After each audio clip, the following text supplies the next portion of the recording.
Hey, I'm trying this phone now because my phone's messy with our audio. I'm gonna do this one. Not in a good state. Constant fear. If anyone can let me live in their basement, I'd love that. At this point, living in a basement is a dream for me.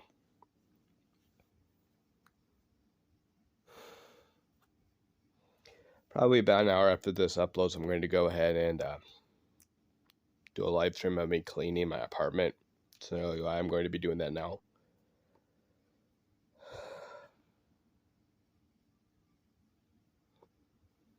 Honestly, I'm just waiting to die at this point. I am. I won't take my life because, religion. Those of you against Christianity, well, Christianity is the only thing that's keep me from taking my life.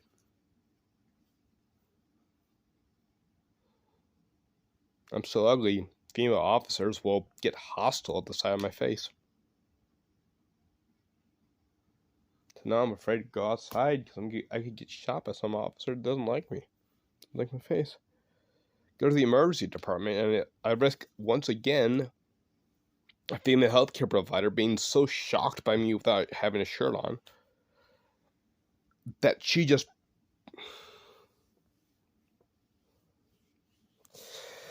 forgets she would rather stare at me without a shirt on, just without a shirt on, than watch where she's going. This is the emergency department. This is an ICU. People hear ICU, intensive care unit, they think it's bad. The ER is worse. The ER is supposed to stabilize you so you can get to ICU. The ER is the bad part. I mean, people will end up in the ER, right, with their detached limbs and bags of ice. Like, seriously. Like, the emergency, the first responders and whatnot, they'll bring the person in, and then they'll be like, bring arms and legs and other body parts in bags of ice to be reattached.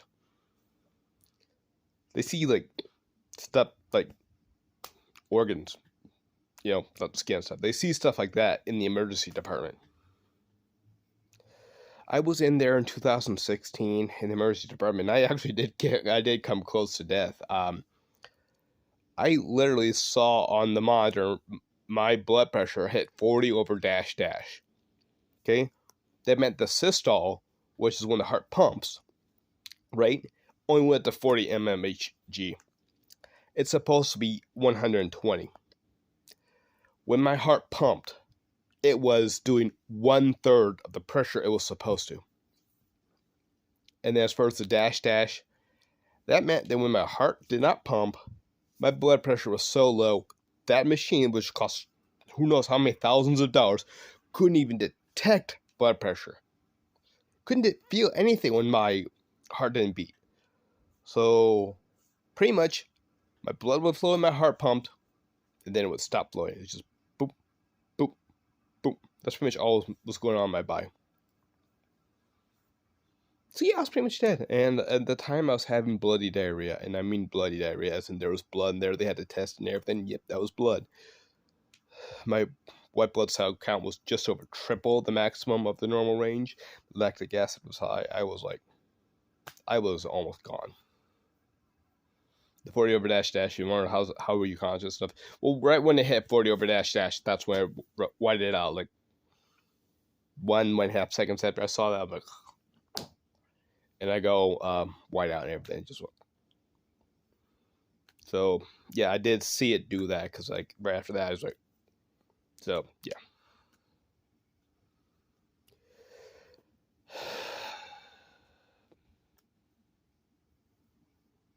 Anyway, so I actually saw the nurse was just discussing with the doctor how to take that stool because it was like, well, we got to test to see if that is in fact blood or something else that's red dyed. Because little bit of tidbit for you, sometimes things are in there that aren't red. Like if you eat certain foods, sometimes foods come out and the dye doesn't break down right. And if you eat something that's red dye in it, like Flintstones cereal or whatever, berry cereal, whatever that stuff is, right? Or different foods that have a red dye in there that for whatever reason you don't digest well, that can make it red, You can make it red, so that check for that and see what could be. And yeah, it was blood. Came back positive for blood, and before he took the sample, he was just discussing with the doctor how to collect the sample, right?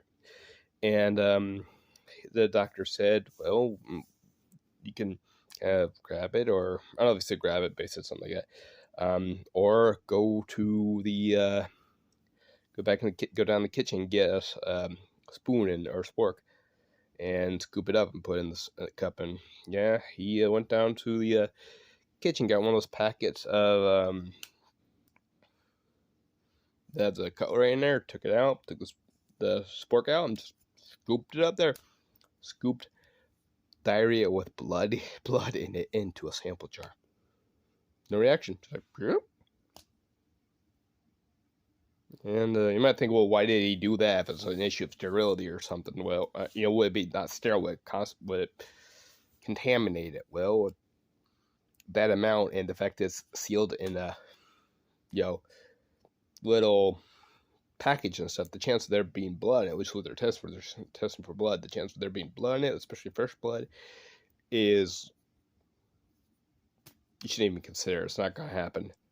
Now you want to think about sterilizing bacteria. Now if they're checking for bacteria, then it could possibly contaminate it. But I guess they weren't checking for bacteria at that time, so that's probably why they could do it. But yeah, I saw a nurse, and he just like, blood and diarrhea, scoop it up, put it in a little sample cup, ship it off to the lab. No real problem. Me without a shirt on. So shocking that she stops watching where she's walking. She's backing up, staring at me without a shirt on. Backs up, like not even turning around the privacy curtain. Doesn't even turn until she gets to be about past. Usually, you would turn around because you don't know if someone else is going to come in, right? Nope, just backing up around the privacy curtain.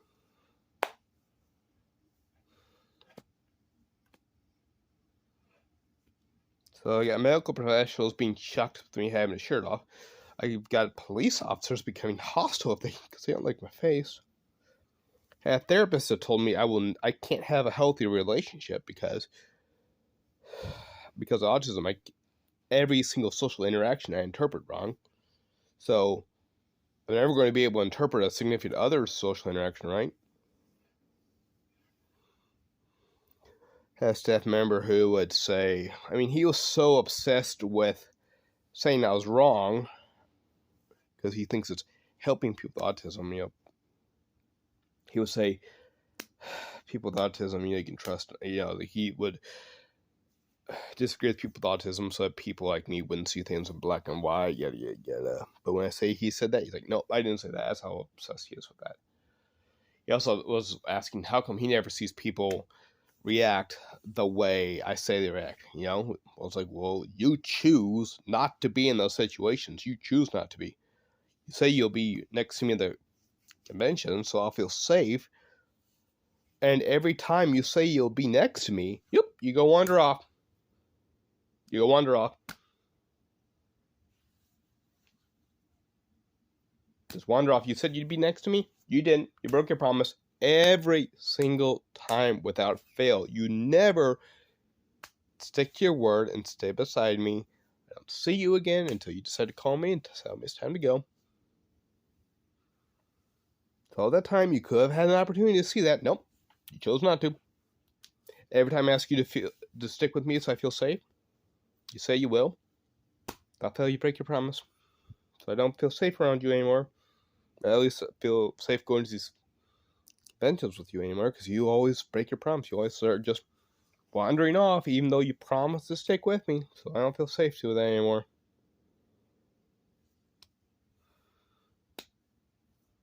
So I can't go with him. But yeah, he's literally, I was like, well, what do you want from a girlfriend? Help me match my money, maybe pay for a few things. He's like, I just wanted her money and all that. I just wanted to pay for stuff. It's like, okay, so she's not supposed to pay for anything. Okay, do something around the house. Nope, you just want a maid. So she's not gonna pay for anything. So I have to buy. Not only am I buying my stuff, I have to buy everything she wants, so I'm not only supporting myself, I'm 100% supporting her financially, and then I'm not only taking care of my household chores, but I'm doing her laundry and whatever else she needs to take care of for household chores, and I would have to cook not just for myself, but for her, so I'm paying for everything she needs, as well as myself. I'm taking care of everything in the house for myself and her, but she doesn't do anything. I can't rely on her for emotional support because then that's wanting a therapist. Because then I have to want a therapist. So I don't even have to have her talk to me. It's wrong to expect her to talk to me now. If I just lowered it to a simple hug and he just said, "That's only wanting her for her body." So I can't expect. I would, if I were to get a girlfriend, which the therapist said I'm not going to be able to understand a single thing she actually wants. Anything she does, I'm not going to be able to interpret correctly, no matter what it is. Okay? So there's that. Then I had a staff member who told me I am wrong for her to want her to pay for anything, to do anything around the house. So basically, no contributing financially, no contributing to the housework whatsoever. I'm wrong for her to even want to talk to me. So she's going to live here.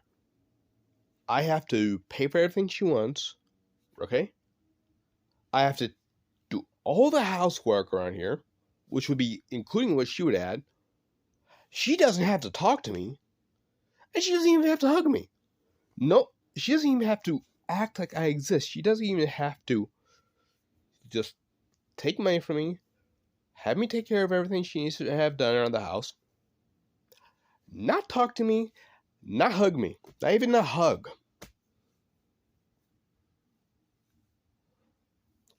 And then people are like, well, work on yourself. Make yourself more attractive. Lose weight, work out. Lose weight, work out. Make more money, get more intelligence. All that. Work on yourself, right? Well, according to the New York Post, that makes me a psychopath. I'm not kidding. You can look it up. The New York Post said shorter people are more likely to be psychopaths. Seriously. Exhibit psychopathic traits, to be psychopaths, etc.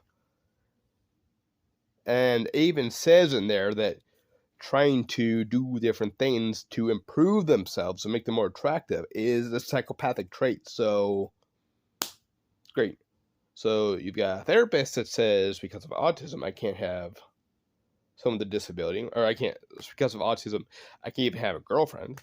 Yeah, staff member says it's wrong for me to want so much as a hug or for someone to want to talk to me. So basically be a parasite. One thing I could expect that would be